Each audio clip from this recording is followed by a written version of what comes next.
Bienvenidos a Que Ver Hoy, el canal donde nosotros vemos todo para que tú elijas lo mejor. Julio de 2026 en Netflix tiene el final del musical más grande del año.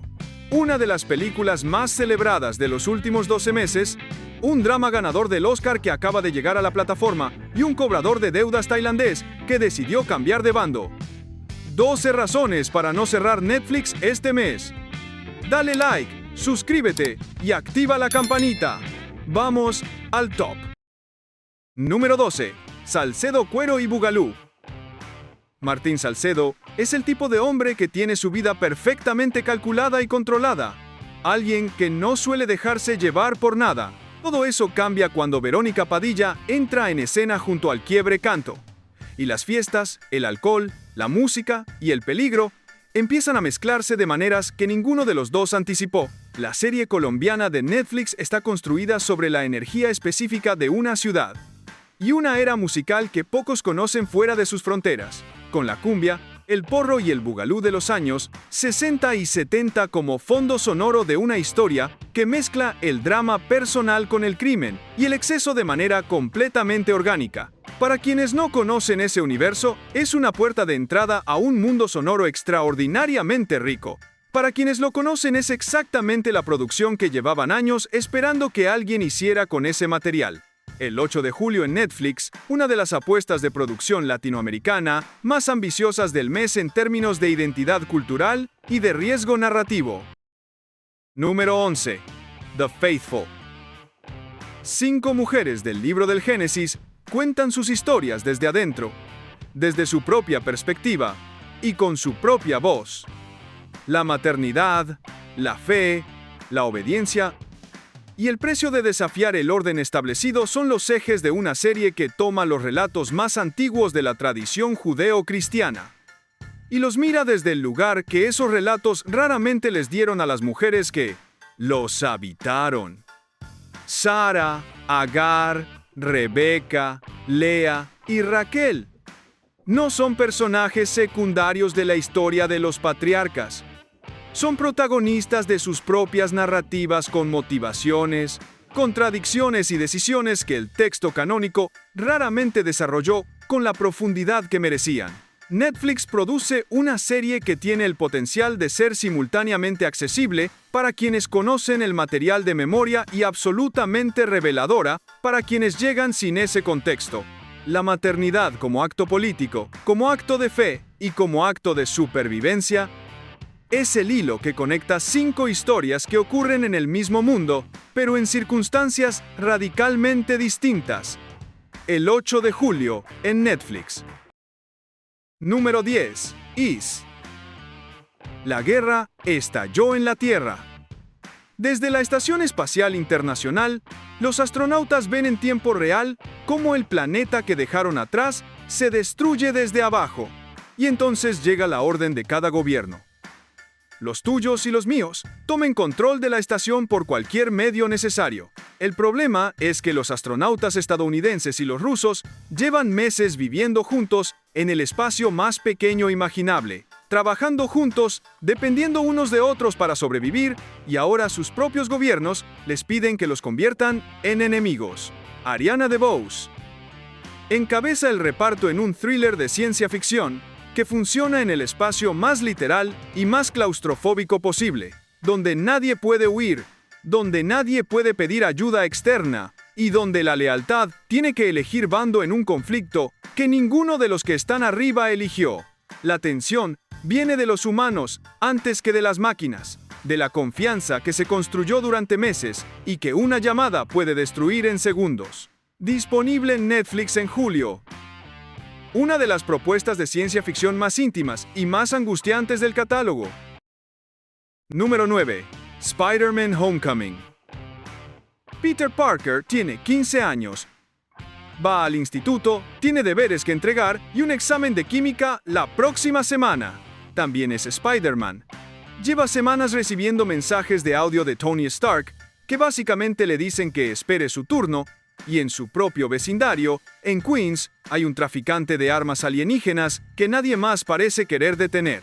Esta primera entrega del Hombre Araña dentro del universo cinematográfico de Marvel Es la más juvenil y la más honesta emocionalmente de las tres, porque construye al personaje desde sus limitaciones reales, no desde su competencia. El villano que interpreta Michael Keaton tiene la ventaja de ser completamente creíble en su contexto y en su motivación, y la relación entre Peter y su entorno escolar está construida con una autenticidad que el género raramente permite cuando el presupuesto es tan grande. Disponible en Netflix Estados Unidos desde el 1 de julio, para quienes quieran revisitar el origen o para quienes todavía no han visto la primera parte del arco que se cierra este mismo mes de julio en los cines. Número 8. The Hawk. Lon Hawkins fue el mejor golfista del mundo. El número 1. El indestructible. Y se niega a aceptar que eso ya fue. En la recta final de una carrera que lleva años siendo la sombra de lo que fue, decida ir a por el campeonato que le falta con la determinación de alguien que nunca aprendió a retirarse a tiempo. El problema es que su hijo, al que casi no conoce por haber pasado la infancia en un tour internacional, es uno de los jugadores a los que tiene que vencer para conseguirlo. La comedia de Netflix mezcla el deporte, la disfunción familiar y el ego con un humor que no depende de los chistes fáciles, sino de la coherencia interna del personaje, un hombre que sabe perfectamente que debería parar, y que precisamente por eso no puede. Las comedias sobre deportistas fuera de época raramente fallan cuando el protagonista tiene suficiente complejidad para generar empatía, incluso siendo completamente insoportable en sus peores momentos. El 16 de julio, en Netflix, con episodios semanales, el tipo de serie que descubres un jueves y ya no puedes parar, aunque sepas perfectamente que lo que hace está mal. Número 7. Fighting with My Family. Saraya creció en una familia de luchadores profesionales en Norwich, Inglaterra. Su padre, su madre y su hermano llevan toda la vida en el mundo del wrestling y ella, desde niña, aprendió lo que es subirse a un ring. Cuando W llama para hacer una prueba, la mandan a ella y a su hermano juntos, pero solo la seleccionan a ella. La película sigue la historia real de la campeona de lucha libre desde ese momento de culpa y de oportunidad simultánea en un entrenamiento en Connecticut, donde nadie a su alrededor viene de donde viene ella, y donde las reglas de la industria del entretenimiento deportivo son completamente distintas a todo lo que su familia le enseñó. Florence Pugh lleva la historia sobre sus hombros con una presencia física y una vulnerabilidad emocional que convierten lo que podría haber sido una película de superación convencional en algo genuinamente emocionante. Está disponible en Netflix desde el 1 de julio. Y es de esas películas que entras sin expectativas y terminas con ganas de buscar más sobre la persona real en la que está basada. Número 6. Death on the Nile. El detective más famoso y más meticuloso del mundo está de vacaciones en Egipto, navegando el Nilo en un elegante barco de vapor, cuando uno de los pasajeros aparece asesinado durante la noche. Todos los que estaban a bordo tienen motivo. Todos tienen secreto. Y nadie tiene coartada completamente limpia.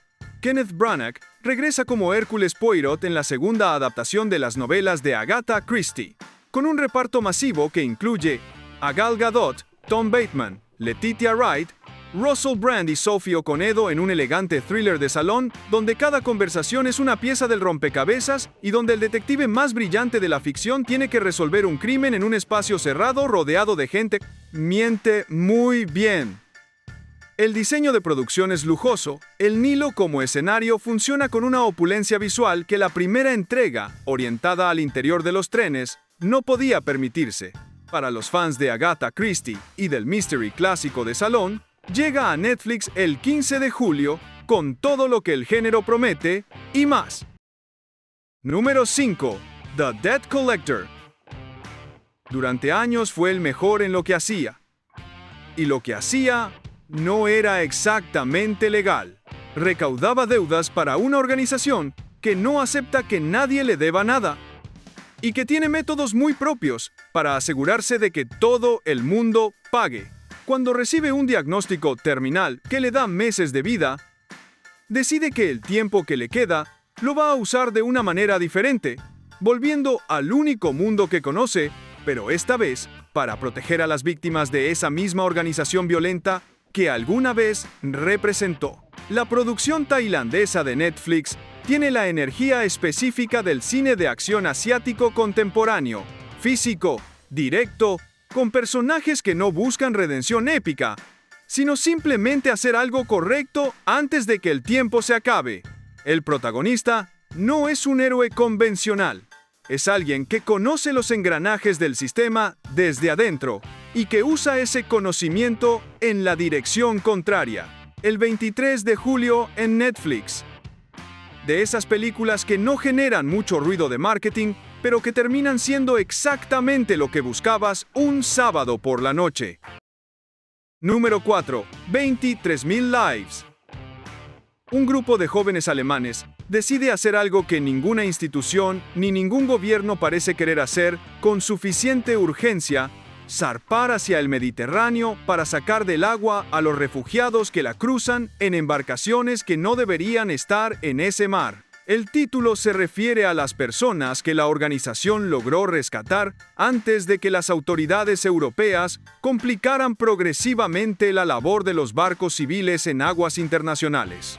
El drama alemán basado en hechos reales trabaja la historia desde adentro, desde los jóvenes voluntarios que dejaron sus vidas cotidianas para embarcarse en misiones que ninguna autoridad les había pedido que hicieran, y desde las personas que rescataron, que tienen sus propias historias de lo que dejaron atrás y de lo que esperan encontrar. Es el tipo de cine de compromiso social que no busca simplificar la complejidad política del problema, sino mostrar las personas dentro de esa complejidad, con sus dudas, sus límites y su determinación de actuar de todas formas. El 17 de julio en Netflix. Número 3. Nomadland. Fern perdió su trabajo cuando la fábrica que sostenía al pueblo entero cerró en 2011. Perdió la casa. Perdió la versión de su vida que había construido con cuidado durante años. Lo que no perdió fue la determinación de seguir adelante de la única manera que le quedó disponible, cargando todo lo que posee en una camioneta blanca y moviéndose por el oeste americano de trabajo temporal en trabajo temporal, de campamento en campamento.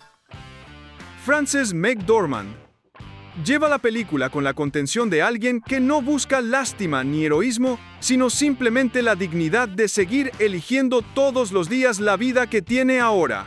La película ganó los 3 premios de cine más importantes de los que puede ganar una producción: mejor película, mejor directora y mejor actriz. En la misma noche, los paisajes del oeste son fotografiados como personaje propio de la historia. Es una película sobre lo que queda cuando el sistema elimina el suelo que creías firme y sobre cómo se construye vida nueva desde ese punto cero. Disponible en Netflix, Estados Unidos desde el 1 de julio. Número 2. Amnet. Agnes es una curandera de espíritu completamente libre, que se casa con un joven dramaturgo ambicioso que tiene el nombre más ordinario del mundo, y que se irá a hacer carrera en Londres mientras ella se queda sola en Stratford-upon-Avon, sosteniendo la vida doméstica y a sus hijos. Cuando Amnet, el único hijo varón, muere a los 11 años en 1596, la pérdida pone a prueba un amor que parecía tan sólido como cualquier cosa que los dos habían conocido. Lo que el esposo hace con ese dolor es escribir la obra más célebre y más estudiada de toda la literatura occidental.